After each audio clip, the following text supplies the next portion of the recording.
एक शहर में अनिल नाम का एक इंसान रहता था। अनिल एक कपड़ों की दुकान पर काम करता था। उसकी बहुत साल पहले शादी हो गई थी। अनिल को हमेशा से लड़का चाहिए था।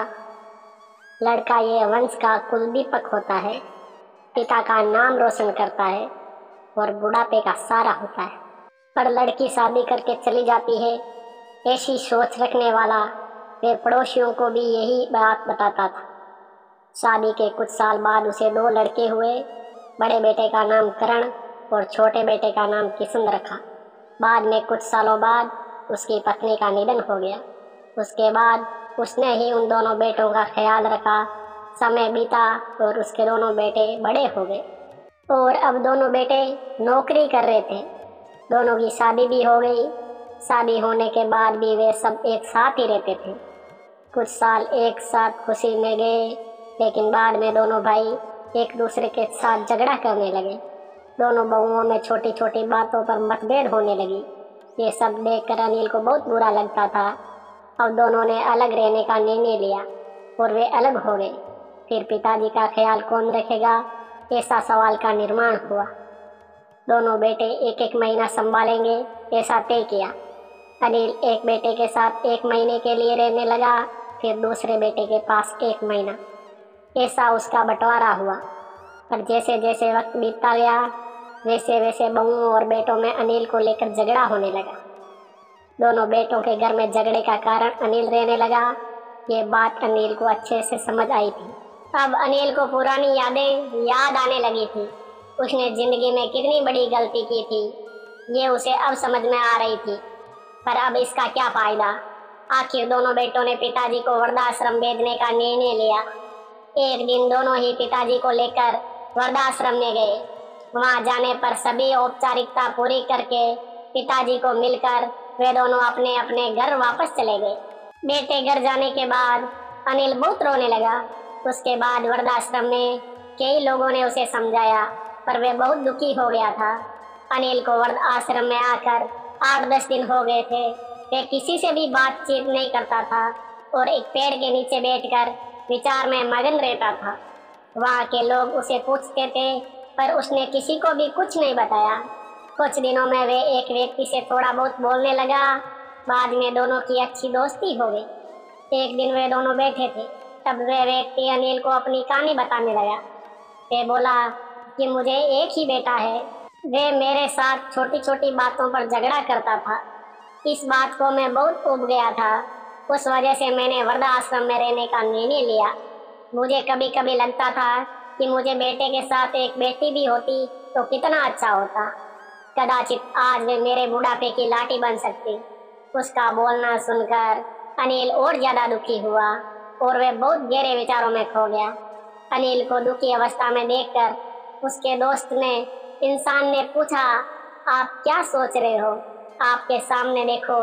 उस दिखने वाले 2 व्यक्तियों में से एक हमारे वृद्धाश्रम के मालिक हैं। उनका नाम कैलाश सेठ और दूसरी उनकी बेटी है। उसका नाम आराध्या है। वृद्धा आश्रम का सारा काम उनकी बेटी संभालती है। कैलाश सेठ इनको एकमात्र बेटी थी। बेटी माँ और पिताजी से बहुत प्यार करती है। उतना ही प्यार वे वृद्ध आश्रम के हर एक व्यक्ति से प्यार करती है।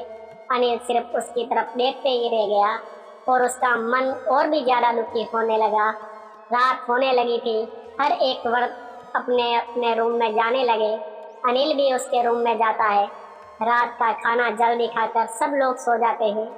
अनिल को उसका भूतकाल याद आता है। अनिल की शादी होने के बाद उसे पहले बेटी हुई थी। उस वक्त उसे बहुत गुस्सा आया था।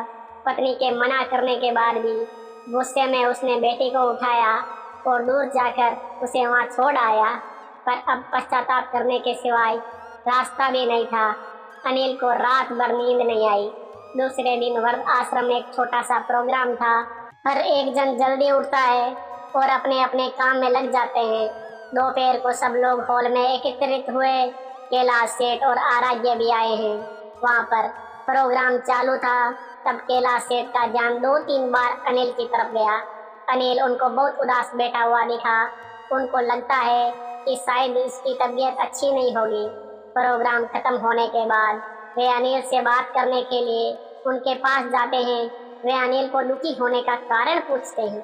तभी अनिल बहुत रोने लगता है और थोड़ी देर बाद वे अपनी पूरी कहानी उनको बताता है कि मुझे भी पहली बेटी हुई थी, पर मुझे बेटी नहीं चाहिए थी, इसलिए मैं गुस्से में आकर उसे छोड़कर आया। आज जब मैंने आपको आपकी बेटी के साथ देखा तो तभी मुझे समझ आया कि बेटी कितना प्यार करती है। मेरी बेटी भी मेरे साथ होती तो मुझे यहाँ वृद्ध आश्रम में रहना नहीं पड़ता। मेरे दोनों बेटों ने मुझे दुख के सिवा कुछ भी नहीं दिया। मैंने किए हुए पापों की सजा आज मैं भुगत रहा हूँ। अनिल की सब बातें सुनकर कैलाश सेठ को मन में बहुत दुख हो रहा था। दुखी होकर वो अनिल को बोलते हैं कि ये मेरी बेटी नहीं है, मुझे ये नदी के किनारे मिली थी। मैं उसे घर ले आया और बहुत प्यार से बड़ा किया। मैं और मेरी पत्नी उससे बहुत प्यार करते हैं और वे हम दोनों से भी उतना ही प्यार करती है। पूरी कहानी सुनने के बाद अनिल बोलता है कि मैंने मेरी बेटी को भी नदी के किनारे मंदिर के पास छोड़ा था। ये सुनकर कैलाश सेठ को थोड़ा गुस्सा आया और वे वहाँ से निकलने ही वाले थे। तभी उसी वक्त वे अनिल को पूछते हैं, आपकी बेटी का बर्थ मार्क वगैरह आप बता सकते हो क्या? अनिल ने तुरंत जवाब दिया, हाँ बता सकता हूँ। उसके बाएं हाथ पर और पैर पर एक एक अंगुली ज्यादा थी। ये जवाब सुनकर कैलाश सेठ को विश्वास होता है कि आराध्या उसी की बेटी है। ये सब सुनकर कैलाश सेठ वहाँ से चला जाता है। वे चले जाने पर आराध्या वहाँ पहुँचती है और वे अनिल को बोलती है कि मैंने आप दोनों की पूरी बातें सुन ली है। आपने मेरे बारे में जो भी कहा वह सुनकर मेरा मन बहुत दुख हुआ। एक पिता खुद की बेटी के बारे में ऐसा निर्णय ले सकते हैं, यह सुनकर मुझे बहुत बुरा लगा। आपने जो भी किया वह बहुत गलत था। आपने मुझे बेटी बोलने का अधिकार खो दिया है।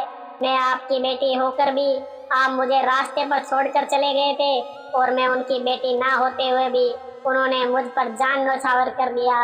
इसलिए वही मेरे सच्चे पिता हैं। आप इस वृद्ध आश्रम में रह सकते हैं, पर आज आपने उनके सामने जो बोला है वे फिर कभी भी उनके सामने मत बोलिएगा, क्योंकि आज तक मैंने उनको इतना दुखी कभी नहीं देखा। इतना बोलकर आराध्या वहाँ से चली गई। अनिल सिर्फ आंखों में आंसू लाकर उसकी तरफ देखता रह गया और अपने नसीब को दोष देता रहा। दूसरे दिन सुबह किसी को भी ना बताते हुए अनिल वृद्धाश्रम छोड़कर चला गया। इस कहानी से हमें ये शिक्षा मिलती है कि बेटे और बेटी में कभी भी भेदभाव नहीं करना चाहिए।